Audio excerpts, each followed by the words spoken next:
tu aimes voyager, si tu adores voyager, mais tu as toujours cette question, ok, est-ce que ce pays-là demande un visa pour y aller ou pas? Est-ce que mon passeport va me permettre d'aller visiter peut-être plusieurs pays sans me casser la tête avec tout ce qui est procédure de visa et tout? Bah, si c'est le cas, cette vidéo est pour toi. Tout simplement, je vais te montrer sur mon écran un site web que j'utilise dernièrement qui me permet de savoir ou de connaître à peu près toutes les destinations ou tous les pays que je peux visiter avec mon passeport. Et ça, c'est disponible pour partout dans le monde, pour n'importe quelle destination, pour n'importe quelle origine aussi, pour n'importe quel passeport.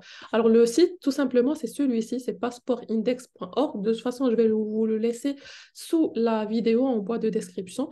Et vous pouvez tout simplement accéder au site, c'est un site public, bien sûr, et vous pouvez choisir votre passeport. Donc, ça dépendrait de là où vous êtes, de là où vous venez. Donc, par exemple, moi, à la base, je suis marocaine. Du coup, pour mon passeport marocain, par exemple, il suffit de cliquer dessus. Je vais voir mon passeport et je vais voir un petit peu son classement mondial, ainsi de suite. Bref, je n'ai pas besoin de ces informations-là. Ce qui m'importe le plus, c'est où est-ce que je peux voyager sans visa ou avec visa ou visa électronique ou visa à l'arrivée. Tout simplement, je peux cliquer sur tableau de bord et je vais être redirigée vers cette page-là. Donc, la même chose que vous pouvez faire avec votre passeport. Si vous êtes algérien, si vous êtes tunisien, si vous êtes français, si vous êtes... euh, peu importe votre origine.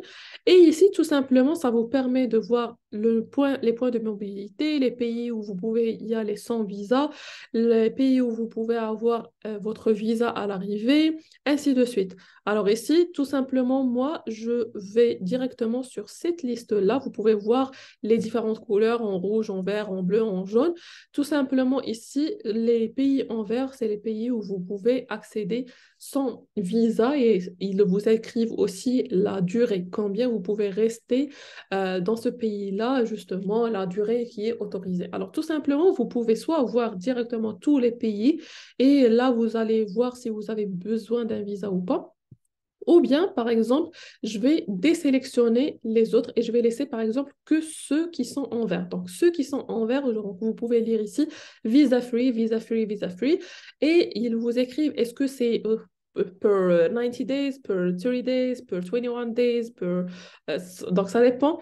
La période, ça dépend bien sûr de chaque pays. Par exemple, pour l'Algérie, je sais que je peux partir, mais je ne peux pas dépasser les 90 jours dans le pays.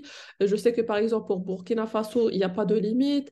Pour la Tunisie, par exemple, la même chose, il n'y a pas de limite. Pour la Turquie, c'est 90 jours. Ça dépendrait de chaque destination. Par exemple, ici, pour les Philippines, c'est visa free aussi, mais pour 30 jours, il y a des personnes qui ne savent même pas est-ce qu'on a droit de partir aux Philippines sans visa, bah justement visa free, mais au bout de 30 jours et après, c'est plus le cas, quoi. Du coup, je dois revenir. En général, je crois que pour le Maroc, maintenant, il a une loi, je ne sais pas si ça date depuis toujours ou pas, de toute façon, tu dois acheter ton billet aller-retour dès le départ, pour ceux qui sont un peu digital nomades et qui ne savent pas qu'ils veulent prendre vraiment un billet aller sans retour.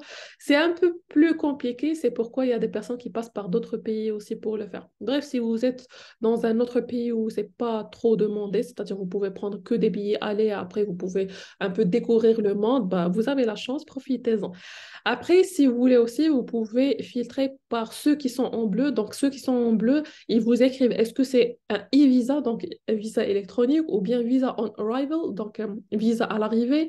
Et ils vous écrivent aussi la durée. Par exemple, ici, l'Éthiopie, donc ils vous écrivent que c'est 90 jours. Pour Cambodge, c'est 30 jours, ainsi de suite, 120 jours. Donc, ça dépend de chaque destination aussi. Vous pouvez vous amuser à faire ça tout seul. Ici, pour ceux qui sont en jaune, ETA, bon, je ne me rappelle pas c'est quoi de toute façon.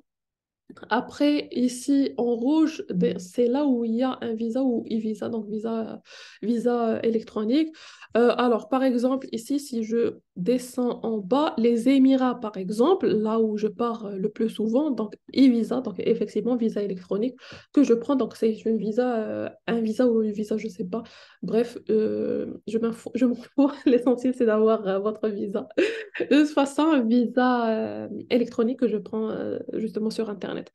Et pour les autres, ils vous écrivent si, il y a visa avec la procédure normale qu'on connaît.